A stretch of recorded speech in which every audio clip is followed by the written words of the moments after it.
Hi guys, I'm going to show you how to export your WeVideo and how to properly place it in preparation for tomorrow's activity.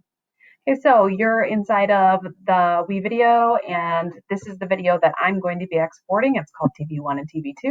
So I'm going to open it up.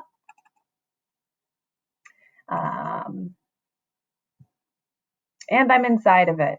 So, rule of thumb, you should listen to it, watch it one last time, make sure everything is perfect. I've already done that. I know it's what I want.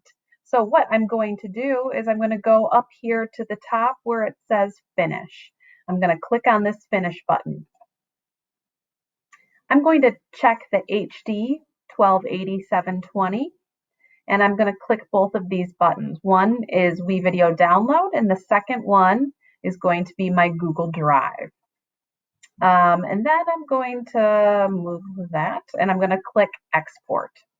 And so it's going to take a few minutes, and eventually it's going to show up when it's all done being processed inside of my Google Drive. So I'm now inside of my Google Drive, and I'm going to click on recent. And there it is, TV1, TV2. So what I'm going to do is I'm going to double click on this.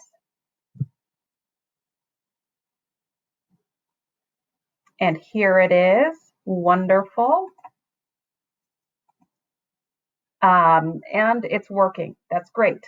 But now I want to move it. So I'm going to go up here to the three dots, click on it, and I'm going to move to.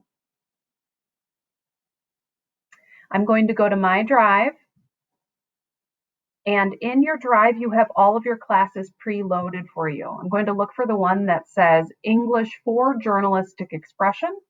Inside of that folder you created one called Podcast Materials, and I'm going to place it here. And then I'm going to click Move Here, and I've already moved it there.